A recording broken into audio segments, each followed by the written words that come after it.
Update news. Chalisgaon येथील सुवर्णाताई देशमुख उद्यानामध्ये 30 ते 40 वर्ष जुनी मोठी झाडे दिनांक 25 जून रोजी बेकायदेशीररित्या तोडण्यात आल्याचा गंभीर प्रकार उघडकीस आला आहे। या प्रकरणात राष्ट्रीय जनमंच पक्षाचे महाराष्ट्र प्रदेश सचिव संदीप लांडगे यांनी सह आयुक्त नगरपालिका प्रशासन जिल्हाधिकारी कार्यालय जळगाव यांच्याकडे सविस्तर तक्रार दाखल केली आहे। या तक्रारीत पर्यावरणीय दृष्टीने संवेदनशील असलेल्या या घटनेबाबत खालील महत्त्वाचे पुढील मुद्दे उपस्थित करण्यात आले आहेत।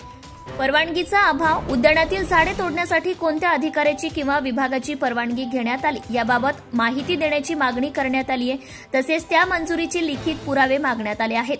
कायदेशीर आधार, ही झाडे कोणत्या कायदेशीर अधिकाराअंतर्गत कापली गेली आहेत हे स्पष्ट करण्याची मागणी तक्रारीतून करण्यात आली आहे। ठेकेदाराची पारदर्शकता, झाडकाटीचे काम नेमकं कोणत्या ठेकेदाराकडे देण्यात आले त्याचे नाव, नोंदणी क्रमांक व त्याला दिलेल्या रकमेची माहिती मागवण्यात आली आहे। तर जनतेसमोर खुलासा माध्यमांतून या कारवाईबाबत काही निवेदने दिले असल्यास त्याची प्रत सादर करावी अशीही विनंती करण्यात आली आहे। वन विभागाची मंजुरी, झाडे कापण्यापूर्वी वन विभागाकडून ना हरकत प्रमाणपत्र एनओसी घेतले गेले होते का यावर खुलासा करण्याची मागणी केली आहे। इतर संस्थांशी संवाद, पर्यावरण प्रेमी संस्था, राजकीय पक्ष यांच्याशी काही पत्रव्यवहार झाला असल्यास तो देखील सार्वजनिक करावा असे निवेदन करण्यात आले आहे।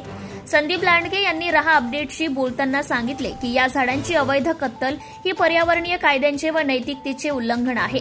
यामागे कोणतीही परवानगी किंवा कायदेशीर प्रक्रिया न पाळता जनतेच्या विश्वासाला तडा देणारी ही कृती आहे। तसेच त्यांनी इशारा दिला की जर प्रशासनाने या प्रकरणी योग्य माहिती व पुरावे दिले नाहीत तर पर्यावरण संरक्षण कायदा 1986 आणि महाराष्ट्र झाडे संरक्षण अधिनियम 1975 अंतर्गत योग्य ती कायदेशीर कारवाई करण्यात येईल।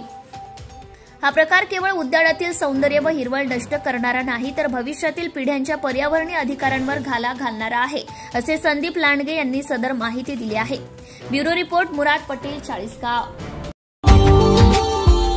Subscribe now and press the bell icon. Never miss an update.